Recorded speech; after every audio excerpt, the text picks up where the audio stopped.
അങ്ങനെ കാത്തിരുന്ന് ഡിഗ്രിക്ക് പഠിച്ച് ഞങ്ങൾ എല്ലാവരും കൂടെ ഒന്നിക്കുന്ന ഒരു ദിവസമായിരുന്നു കേട്ടോ ഇന്ന്. ഞങ്ങളുടെ ക്ലാസ്സിലെ ഒരേ ഒരു കപ്പിൾസിന്റെ കല്യാണമായിരുന്നു.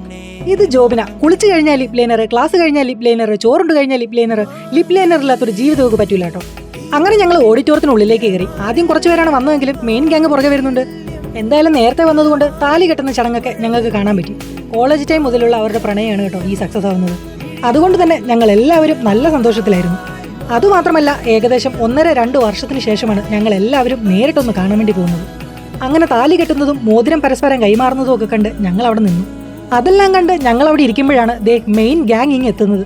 അങ്ങനെ എല്ലാവരും ഒത്തുകൂടി ആകെ ഒരു അടിച്ചുപൊളി വൈബായിരുന്നു കേട്ടോ.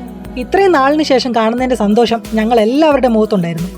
അങ്ങനെ ഗിഫ്റ്റ് കൊടുക്കാൻ വേണ്ടിയിട്ട് ഞാനും ജോബിനും കൂടെ സ്റ്റേജിലേക്ക് കയറി.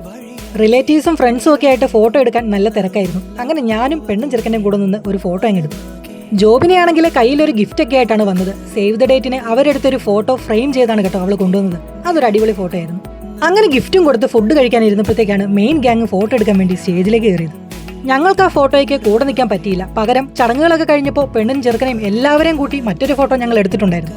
അങ്ങനെ അവരവിടെ ഫോട്ടോ എടുക്കുമ്പോൾ ഞങ്ങളിവിടെ ഫുഡ് കഴിക്കാൻ വേണ്ടി ഇരിക്കുകയായിരുന്നു കേട്ടോ. ഷിനിയും ജോബിനെയാണ് എൻ്റെ കൂടെ ഉണ്ടായിരുന്നത്. എന്താ രണ്ടിൻ്റെയും ചിരിയല്ലേ. എറണാകുളത്തെ ഹോസ്റ്റൽ ലൈഫും ഫുഡും ഒക്കെ മടുത്തുകൊണ്ട് തന്നെ സദ്യ ആയതുകൊണ്ട് അത് കഴിക്കാൻ വേണ്ടി കൊതിച്ച് തന്നെയാണ് ഞാൻ വന്നത്. അങ്ങനെ ഞങ്ങൾ ഫുഡ് കഴിച്ച് കൈ കഴുകി വന്നപ്പോഴത്തേക്ക് അടുത്ത ഗ്യാങ് ഫുഡ് കഴിക്കാനായിട്ട് ഇരുന്ന് കേട്ടോ.